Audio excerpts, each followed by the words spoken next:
Hello welcome back. അപ്പോൾ എല്ലാവരും സുഖമായിട്ടിരിക്കുന്നല്ലോ അല്ലേ? നമ്മളിവിടെ സുഖമായിട്ടിരിക്കുന്നു. അപ്പോൾ ഇന്ന് പാത്തുവിനെ സ്കൂളിൽ വിട്ടിട്ട് നടന്നിട്ടൊക്കെ വന്ന് ബ്രേക്ക്ഫാസ്റ്റൊക്കെ കഴിച്ചതിന് ശേഷം ഇതാ വീടിൻ്റെ അവസ്ഥ ഇതൊക്കെയാണ് കേട്ടോ. അപ്പോൾ രാവിലെ തിരക്ക് പിടിച്ച ജോലികൾക്ക് ശേഷം വീട് അത്യാവശ്യം വൃത്തികേടൊക്കെ ആയിട്ടുണ്ട്. അപ്പോൾ അതൊക്കെ ഒന്ന് ക്ലീൻ ചെയ്യാൻ പോവാണ്. അപ്പോൾ ഇന്ന് ഓർഡർ ഇല്ലാത്തൊരു ദിവസമാണ് കേട്ടോ. അപ്പോൾ ഓർഡർ ഇല്ലാത്തൊരു ദിവസമാണ് എനിക്ക് ഇപ്പോൾ ക്ലീനിങ് ഒക്കെ പ്രോപ്പറായിട്ട് ചെയ്യാൻ പറ്റുന്നത്. അല്ലെന്നുണ്ടെങ്കിൽ ഒരു തട്ടിക്കൂട്ട് ക്ലീനിങ് ഒക്കെയാണ് കേട്ടോ നടക്കുന്നത്. അപ്പോൾ ഇന്നിതാ പാത്രങ്ങളൊക്കെ കുറച്ച് കഴുകാൻ കിടപ്പുണ്ട്. കുക്കിംഗ് എല്ലാം കഴിഞ്ഞിട്ടുണ്ട്.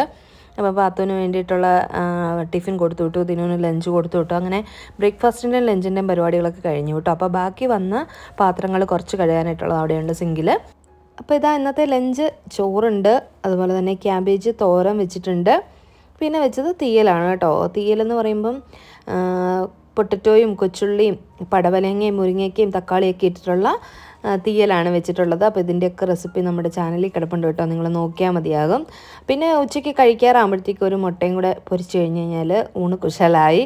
അപ്പോൾ ഇതാ അങ്ങനെ ചോറും കറികളും എല്ലാം റെഡി ആയിട്ടുണ്ട്. ഇനിയിപ്പോൾ പാത്രം കഴുകാനായിട്ട് തുടങ്ങുകയാണ്. കുറച്ച് പാത്രമേ ഉള്ളൂ കേട്ടോ, ബാക്കി പാത്രമൊക്കെ കഴുകിയിട്ടുണ്ടായിരുന്നു. ചില ദിവസം എല്ലാ പാത്രവും കഴുകി വെക്കാൻ സമയം കിട്ടും, ചില ദിവസം എന്നാൽ ഇതിൽ കൂടുതൽ പാത്രങ്ങളും ഉണ്ടാവാറുണ്ട്. ഇന്നിപ്പോൾ കുറച്ച് പാത്രമേ ഉള്ളൂ, അപ്പോൾ അതൊക്കെ ഒന്ന് കഴുകി വെക്കുകയാണ് കേട്ടോ. ഇനിയിപ്പം നിങ്ങൾ കുറേ ദിവസമായിട്ട് കമൻറ്റ് ചെയ്ത് ചോദിക്കുന്ന സംശയങ്ങൾക്ക് വേണ്ടിയിട്ടുള്ള മറുപടി തരാം. നമ്മൾ ഫുഡ് സെയിൽ ചെയ്യാനായിട്ട് തുടങ്ങിയതിന് ശേഷമാണ് കേട്ടോ കുറേ കമൻറ്റ്സ് ഇങ്ങനെ ഡൗട്ടുകൾ ചോദിച്ച് വരുന്നത്. അപ്പോൾ ആ ഡൗട്ട്സൊക്കെ ഞാനൊന്ന് ക്ലിയർ ചെയ്യാമെന്ന് വെച്ചു.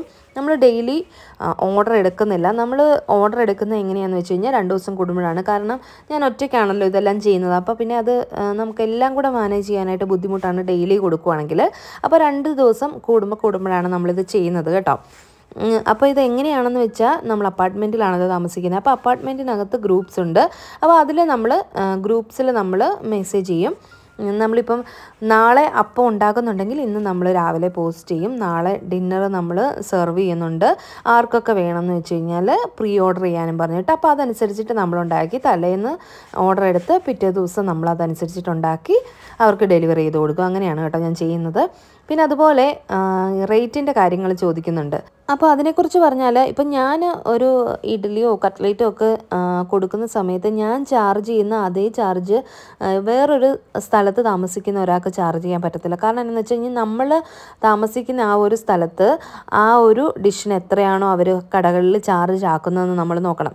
പിന്നെ നമ്മൾ ഉപയോഗിക്കുന്ന ഇൻഗ്രീഡിയൻസ് അതിൻ്റെ ക്വാണ്ടിറ്റി. ഇപ്പം കട്ട്ലേറ്റ് ഉണ്ടാക്കുകയാണെങ്കിൽ കടകളിൽ അവർ കൂടുതലും പൊട്ടറ്റോ ചേർക്കും, കുറച്ച് മാത്രം ചിക്കൻ്റെ പീസ് എന്ന് പറയുന്നത് അവിടെ ഇവിടെയൊക്കെ ഉണ്ടാവുള്ളൂ ചിക്കൻ കട്ട്ലേറ്റ് ആണെങ്കിൽ.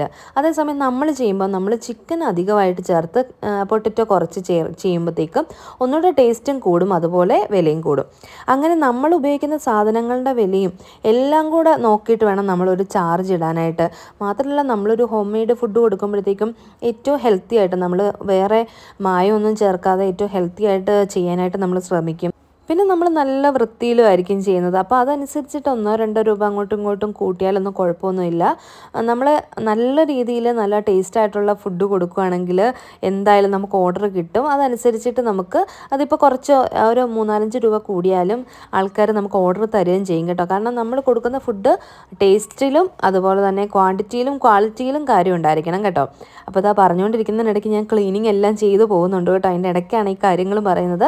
അപ്പോൾ കിച്ചണെല്ലാം ഞാൻ സിങ്കൊക്കെ നന്നായിട്ട് ക്ലീൻ ചെയ്തു. കാരണം സമയം കിട്ടുമ്പോഴല്ലേ നമുക്ക് ടൈം എടുത്ത് ചെയ്യാൻ പറ്റുള്ളൂ. അങ്ങനെ സിങ്കെല്ലാം ക്ലീൻ ചെയ്തു. അതുപോലെ കിച്ചണെല്ലാം ഫുള്ള് ക്ലീൻ ആക്കിയിട്ടുണ്ടായിരുന്നു. അപ്പോൾ പിന്നെ ടോയ്സൊക്കെ സോഫ്റ്റ് ടോയ്സ് എല്ലാം അവിടെ ഇവിടെയൊക്കെ നിരത്തി അതുപോലെ കാണുന്നിടത്തൊക്കെ എടുത്ത് വെച്ചിട്ടുണ്ടായിരുന്നു. അപ്പോൾ അതൊക്കെ ഒന്ന് അറേഞ്ച് ചെയ്ത് വെക്കുകയാണ് കേട്ടോ. അപ്പോൾ അങ്ങനെ ക്ലീനിങ് അതിനിടയ്ക്ക് നടക്കുന്നുണ്ട്. ബാക്കി കാര്യങ്ങളും കൂടെ ഞാൻ പറഞ്ഞു പോകാം. പിന്നെ നമ്മൾ ഈ കുക്ക് ചെയ്യുന്ന സമയത്തുണ്ടല്ലോ, എനിക്ക് എപ്പോഴും തോന്നാറുള്ള കാര്യമാണ് നമ്മൾ അതിനോടൊരു ഇഷ്ടം തോന്നണം. നമ്മളൊരു ഇഷ്ടപ്പെട്ട് അതിനോടൊരു ആത്മാർത്ഥത കാണിച്ചാൽ മാത്രമേ ആ ഒരു ഔട്ട്പുട്ട് നന്നായിട്ട് വരത്തുള്ളൂ. ഇപ്പോൾ എനിക്ക് എന്തെങ്കിലും വയ്യാഴികയായിട്ടോ എൻ്റെ മൈൻഡ് ഒത്തിരി ഡിസ്റ്റർബ്ഡ് ആയിട്ട് ഇരിക്കുന്ന സമയത്ത് ഞാൻ അധികം ശ്രദ്ധിക്കാതെ എന്തെങ്കിലും കുക്ക് ചെയ്യുകയാണെങ്കിൽ തീർച്ചയായിട്ടും അത് ഞാൻ എപ്പോഴും ഉണ്ടാക്കുന്ന ആ ഒരു ടേസ്റ്റിൽ വരില്ല. അതേസമയം നമ്മൾ അതിനോടൊരു ആത്മാർത്ഥത കാണിക്കുകയാണെങ്കിൽ അത് തിരിച്ച് നമ്മളോടൊരു ആത്മാർത്ഥത കാണിക്കും കേട്ടോ. എനിക്ക് പേഴ്സണലി തോന്നിയിട്ടുള്ളൊരു കാര്യമാണ്. നിങ്ങൾക്ക് ആർക്കെങ്കിലും അങ്ങനെ തോന്നിയിട്ടുണ്ടെങ്കിൽ ഒന്ന് കമൻറ്റ് ചെയ്യണം കേട്ടോ. പിന്നെ ആദ്യമൊക്കെ ചെയ്യുമ്പം എനിക്ക് നല്ല ടെൻഷൻ ഉണ്ടായിരുന്നു. ഇപ്പോൾ പിന്നെ ആ ടെൻഷനൊക്കെ കുറഞ്ഞു വരുന്നുണ്ട്. ഇത്ര എമൗണ്ട് നമ്മൾ ഉണ്ടാക്കുന്ന എപ്പോഴും 2 3 പേർക്ക്, അല്ലെങ്കിൽ ആരെങ്കിലും ഗസ്റ്റ് വന്നാൽ മാക്സിമം പോയാൽ 7 8 പേർക്ക്, അതിൽ കൂടുതലൊന്നും നമുക്ക് ഉണ്ടാക്കേണ്ടി വരുന്നില്ലല്ലോ. അപ്പോൾ ഇത്ര അധികം ഉണ്ടാക്കുമ്പോൾ ശരിയാവുമോ എന്നൊക്കെ ആദ്യം ഒരു ടെൻഷൻ ഉണ്ടായിരുന്നു. പക്ഷേ ഇപ്പം പതുക്കെ ആ ടെൻഷനൊക്കെ കുറഞ്ഞു വരുന്നുണ്ട്. പിന്നെ എനിക്ക് കൺഫ്യൂഷൻ വരുന്നത്, നമ്മൾ എടുക്കുന്ന അളവ്, ഇപ്പം അരി അരയ്ക്കുകയാണെങ്കിലോ അല്ലെങ്കിൽ ഇപ്പോൾ ഒരു പായസം ഉണ്ടാക്കുകയാണെങ്കിലോ അങ്ങനെയുള്ള സാധനങ്ങളൊക്കെ ഉണ്ടാക്കുമ്പം നമ്മൾ എടുക്കുന്ന അളവ് നമ്മൾ ഉദ്ദേശിക്കുന്ന അത്രയും ക്വാണ്ടിറ്റി ഉണ്ടാക്കാനായിട്ട് പറ്റുമോ എന്ന് ഡൗട്ട് തോന്നാറുണ്ട് കേട്ടോ. എങ്ങാനും കൂടിപ്പോവോ അല്ലെങ്കിൽ കുറഞ്ഞു പോവോ, കൂടിപ്പോയാലും കുഴപ്പമില്ല, കുറഞ്ഞു പോകുമോ എന്നൊക്കെ ഒരു ടെൻഷൻ ഉണ്ടാവാറുണ്ട്. അപ്പോൾ അതുകൊണ്ട് തന്നെ അതനുസരിച്ചിട്ട് കൂടിപ്പോയാലും കുഴപ്പമില്ല എന്നുള്ള രീതിക്ക് കുറച്ചും കൂടെ കൂട്ടിയാട്ടോ ഉണ്ടാക്കുന്നത്. അപ്പോൾ എന്തായാലും ഇതുവരെ വലിയ പ്രശ്നമൊന്നും ഇല്ലാണ്ട് ദൈവം അനുഗ്രഹിച്ചും നിങ്ങളുടെയൊക്കെ പ്രാർത്ഥന കൊണ്ടും ഒക്കെ പോകുന്നു. ഇനിയും എപ്പോഴും നിങ്ങളുടെ ഈ പ്രാർത്ഥന നമ്മളോടുകൂടി തന്നെ ഉണ്ടാവണം. പിന്നെ അതുപോലെ എപ്പോഴും ചോദിക്കുന്നൊരു ഡൗട്ടാണ്, ഫുഡ് ലൈസൻസ് എടുക്കണമെന്ന്. എനിക്ക് ഡീറ്റെയിൽ ആയിട്ട് അതിനെക്കുറിച്ച് പറയാനായിട്ടൊന്നും അറിയത്തില്ല. പക്ഷെങ്കിൽ നമ്മൾ ഫുഡ് ലൈസൻസ് എടുത്തിട്ടുണ്ട് കേട്ടോ, 1 വർഷത്തേക്ക് ആണെന്ന് തോന്നുന്നു. എനിക്ക് അതിൻ്റെ ഡീറ്റെയിൽസ് അത്ര അറിയത്തില്ല, അത് ദിനമാണ് നോക്കിയിട്ട് ചെയ്തത്. അപ്പോൾ എന്തായാലും നമ്മൾ ലൈസൻസ് എടുത്തിട്ടുണ്ട്, അതിന് ശേഷമാണ് നമ്മളിത് ചെയ്യുന്നത്. അപ്പോൾ അതുകൊണ്ട് ആ ഒരു ടെൻഷൻ ഇല്ല കേട്ടോ.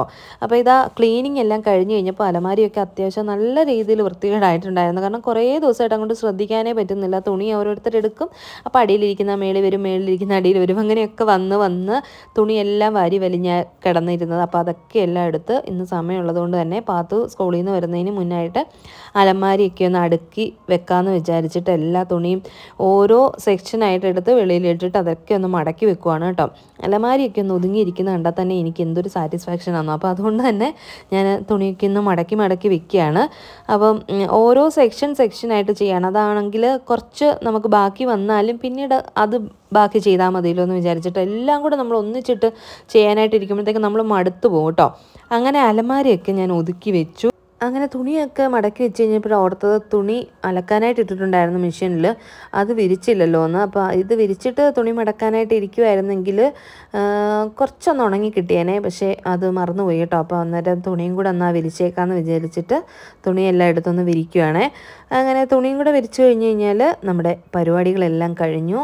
അപ്പോൾ ഇന്നത്തെ ക്ലീനിങ്ങും ഒക്കെ കഴിഞ്ഞ് കഴിഞ്ഞപ്പോഴത്തേക്കും നല്ലൊരു സമാധാനം ഉണ്ട് കേട്ടോ മനസ്സിന്. അപ്പോൾ ഇതാ തൂത്ത് വാരാനും തുടയ്ക്കാനും ഞാൻ പറഞ്ഞിട്ടുണ്ടല്ലോ ഇതിന് മുന്നേ വീഡിയോസിൽ, തൂത്ത് വാരാനും തുടയ്ക്കാനും ഒരു മെയ്ഡ് വരുന്നുണ്ട്. അപ്പോൾ പുള്ളിക്കാരി വന്ന് തൂത്ത് വാരി തുടച്ചിട്ട് പോയിട്ടുണ്ട്. അപ്പോൾ ഇതാ നമ്മുടെ വീടൊക്കെ അത്യാവശ്യം നല്ല രീതിയിൽ ക്ലീൻ ആയിട്ടുണ്ട്, ഒരു സമാധാനമായിട്ടുണ്ട്. അപ്പോൾ ഇതായിരുന്നു നമ്മുടെ ഇന്നത്തെ വീഡിയോ. അപ്പോൾ ഇന്നത്തെ വീഡിയോ നിങ്ങൾക്ക് എല്ലാവർക്കും ഇഷ്ടപ്പെട്ടിട്ടുണ്ടാവുമെന്ന് വിചാരിക്കുന്നു. നിങ്ങളുടെ സംശയങ്ങളൊക്കെ തീർന്നിട്ടുണ്ടാവുമെന്ന് വിചാരിക്കുന്നു. ഇനിയും എന്തെങ്കിലും സംശയങ്ങളുണ്ടെങ്കിൽ നിങ്ങൾ കമൻറ്റ് ചെയ്ത് ചോദിച്ചോളൂ, ഞാൻ അതിനും മറുപടി തരുന്നതായിരിക്കും. അപ്പോൾ എന്തായാലും ഇന്നത്തെ ഈ ഒരു വീഡിയോ ഇഷ്ടപ്പെട്ടിട്ടുണ്ടെങ്കിൽ ലൈക്ക് ചെയ്യാനും ഷെയർ ചെയ്യാനും കമൻറ്റ് ചെയ്യാനും സബ്സ്ക്രൈബ് ചെയ്ത് കാണുന്നവർ സബ്സ്ക്രൈബ് ചെയ്ത് സപ്പോർട്ട് ചെയ്യാനും മറക്കരുത്. പുതിയൊരു നല്ല വീഡിയോയുമായിട്ട് വരുന്നവരേക്കും എല്ലാവർക്കും നന്ദി, നമസ്കാരം, താങ്ക്